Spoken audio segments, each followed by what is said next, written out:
Alright,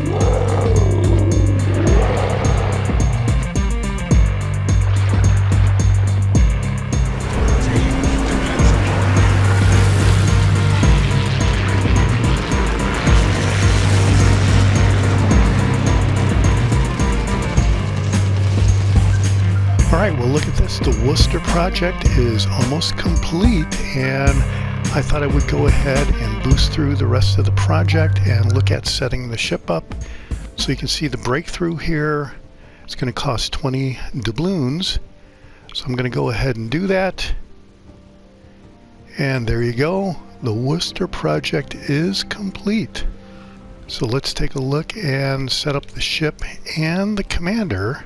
The only thing I know about the Worcester is when I've been in a standard match as a destroyer and a Worcester is on the red team, I do get wiped out pretty easily. At least it seemed like it. So let's go ahead and set up the upgrades first. The first upgrade slot is Aiming Systems Mod 1. I'll go ahead and do that. Second slot is Steering Gears or Propulsion. Third slot is Steering Gears or Concealment. So I'm going to take a look at the overview. Sluggish shot, nimble aim. Let's look at the stats. 33 knots, rudder shift time 9.2. So I haven't really checked to see what other people are doing, so I'm just going to take a chance here. And I'll go with the steering gears. I'll go with the steering gears again. And then I'm going to go with the main battery reload time, I think. Let's take a look at the loadout. Normal HE explosive shells, armor piercing shells. For the consumables, we have the damage control party, we have the sonar, or the defensive AA fire. I'm not really sure who would use that. And here for the radar, you have the radar or the catapult fighter. Again, I'm not sure who would use that. And you have the normal repair party. I don't have any boosters set up at the moment, but for the camouflage, I did buy the permanent premium camouflage from the store, so we're going to go ahead and set that up. Let's look at the stats. Survivability is 45,400. Armor is 6 to 127 millimeter with a 19% torpedo damage reduction. Let's look at the artillery. Firing range is 15.3 kilometers. Reload time is 5.3 seconds, which is awesome. Shell damage is 2,200 for the HE shells at a 10% chance of setting fire, and it will compound pretty quickly with a 5.3 second reload time. AP shell damage is 3,200. Seems like kind of a lightweight cruiser, actually. Here are your defensive AA numbers. There seems like a fair amount of AA on the ship. Maneuverability is 33 knots. Turning circle radius is 750 millimeters. Rudder shift time is 4.4 seconds. I may go with the engine upgrade on slot 2, upgrade slot 2, if the ship seems kind of sluggish, but 4.4 seconds rudder shift time is pretty good. Concealment is 12.7 kilometers, and this is without the commander setup. I'm not sure the commander would make a difference here, but the commander is not set up yet. Let's look at the armor. Here you can see some yellow and green, and you see orange down here, down at the waterline. That is pretty good for protecting the citadel. Let's remove the armor and see what the citadel actually looks like. And there you see the citadel does sit slightly above the water. You see some green down below the water, but right at water level it is orange, so the citadel may be protected fairly well. It's all orange in the front and back, so that is good. And let's look at the overview. Reloader, above average main battery reload speed. Nimble aim, above average battery traverse speed gives an edge in close quarters combat. That is awesome. Sluggish shot, it is difficult to aim at long distances, but trajectory allows for effective fire over cover. I'm not sure about this because it does say nimble aim, so I think this might be in conflict. I guess I'll have to try it out to actually see. The Worcester was designed as an anti-aircraft cruiser with dual-purpose 152mm guns. Though classified as light cruisers, ships of this class had increased displacement and dimensions compared to the Baltimore-class heavy cruisers. The main twin turrets were equipped with advanced autoloaders, substantially increasing the rate of fire. Entered service in 1948, and there were 2 ships in the series. Alright, so let's set up the commander. My cruiser commander is Norman Scott. Let's take a look at him. His base trait is directed impact, increases the shell grouping of your cruiser's main guns. Inspirations are Lucian's for Gimlet, increased armor-piercing shell damage of your cruiser. Second inspiration is Yamamoto, right through, increases the armor-piercing capabilities of your cruiser's shells, and both of these inspirations are intended to try to get maximum Citadel hits against other cruisers. I doubt we'll be getting Citadel hits against battleships, but that's the way I have it set up. For the first skill, Beyond Range, increases the main battery range of your cruiser. The second skill is Igniter, increases the chance of causing fire with your cruiser's main secondary battery HE shells. Third skill is Punch Through, increases armor-piercing capabilities and maximum damage of your cruiser's AP shells. Fixated is the fourth skill, increases the main battery shell grouping of your cruiser and improves the main battery accuracy for any ship type. I have him ranked up to 15.3. 3 is the legendary rank, and I have fully packed, and it gains 1 additional charge for each equipped consumable, as well as reduce the reload time of all consumables, and the range to the allied ship to activate the effect is 2.75 kilometers. Okay, so that's how I have the ship and the commander set up. Let's take a look at the stats real quick and see what adding the commander did to the stats. Nothing on survivability. The artillery range did go up to almost 17 kilometers, so that is pretty good. Maximum shell damage, AP shell damage, seems to have increased a little bit. And nothing on anything else. So, okay, so that's it for the setup of the ship and the commander. Let's go out in a standard battle and see if we can get some highlights.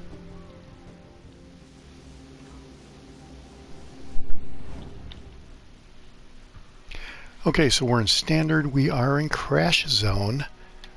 So we're just going to see how we do, hope for the best, but initially I think I'm going to be playing this ship a little bit like the Cleveland. So I'm going to look for some kind of cover to fire my main shells from behind cover. I have a couple battleships over here, which is good. I'm going to leave the HE shells for now. And I'm just looking around. We have 2 destroyers on each side, so hopefully they'll be out there spotting for us.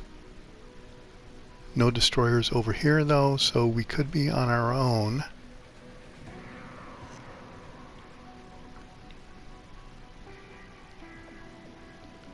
A Yamato and a Conqueror. The Yamato is turning away. I might go over to this island over here to the left. This does seem kind of slow, so maybe I will want to change the upgrade to a quicker engine acceleration. Did seem to turn pretty quick though, so maybe not. Enemy force sighted on the horizon. We're up to 25, 26 knots pretty quickly though, so that is good. Looks like another cruiser is behind this island, probably has the same idea. Alright, well there is a Yamato, and might as well take some pot shots at him.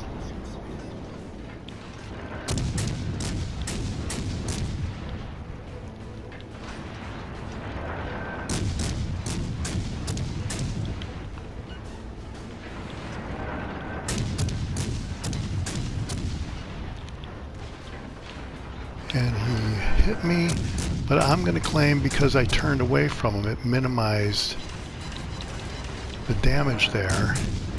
And we are racking up some pretty good hits, so this does seem like an accurate ship. We started a fire already. So This is pretty good. He hit me again. Someone hit me again.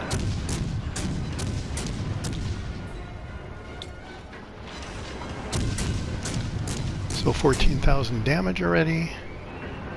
That's not too bad. I'm behind the mountain, behind the island, and you can see I'm still getting some shells out there, so no, I'm not, so I'm going to stop. And the Yamato is burning. Looks like he is gone, so that is awesome. 68 target hits, that's not bad. I'm going to see if I could start hitting the Iowa over here.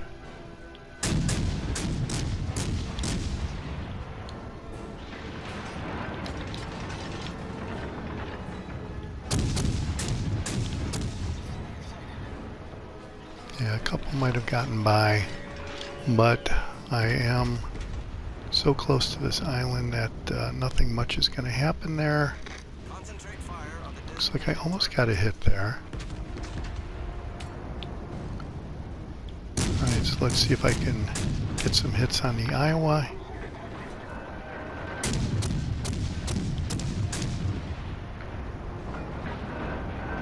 He's turning away.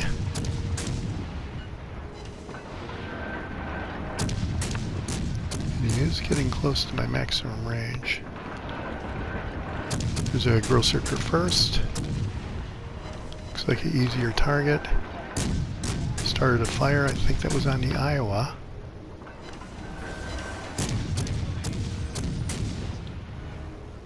No, maybe it was on the Kerr first. Either way, the fire that was started is out.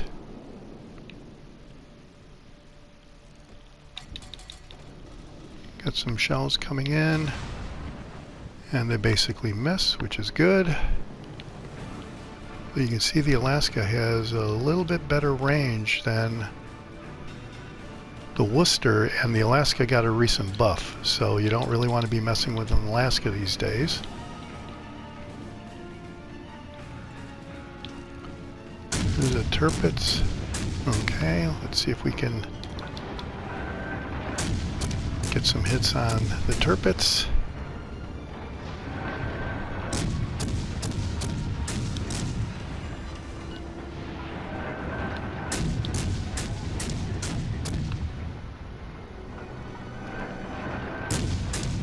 Yeah, this is pretty much like the Cleveland and the Atlanta B. I've pretty much got them dialed in.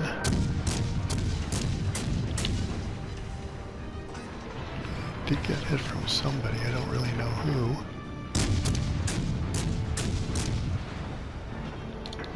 Let me go behind the island. The Alaska is sort of in range. I guess the Tirpitz was aiming at me. Or one of these other ships, I'm not really sure which one is targeting me.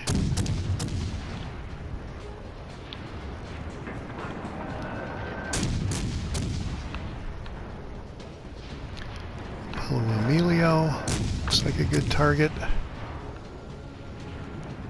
Be kind of a long shot to hit him though.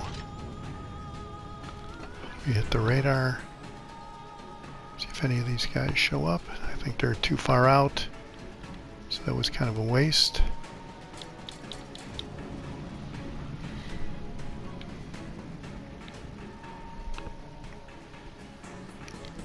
$30,000 damage so far, and they are staying out of range. It's probably wise on their part.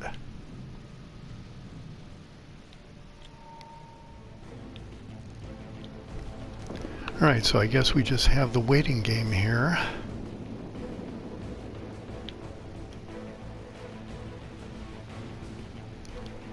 Our team does have all of the flags captured, so we could end up winning this match pretty easily if those guys stay away like that.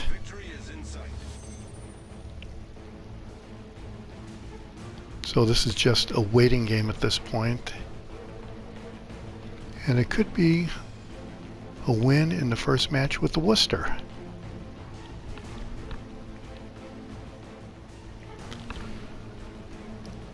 Oh, this is amazing. All those guys are over by sea and nobody is doing anything.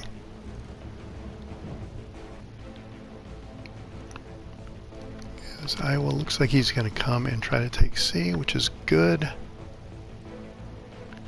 So we'll definitely light this guy up. This is awesome.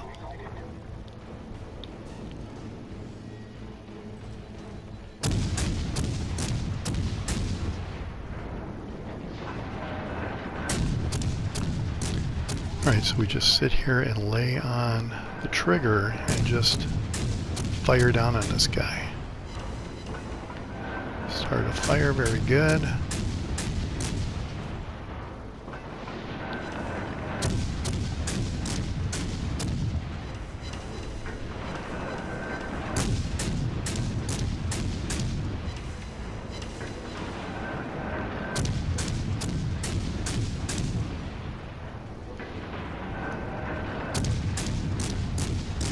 Yeah, he's backing up, so it's terrible. Okay, here's the Tirpitz. It's coming in range. They are realizing they're going to lose the match if they don't do something here. So between the Tirpitz and the Iowa and the other ship, looks like he thought he had a shot at me. He may. Let me back up. Minor shot. So I'm stopped again. Hopefully I'm behind cover well enough.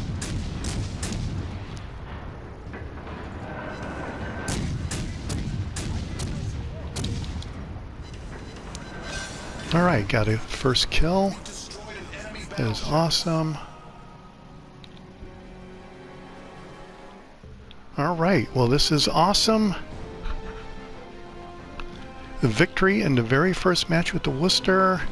Almost 40,000 total damage, 1 destroyed ship, 123 target hits.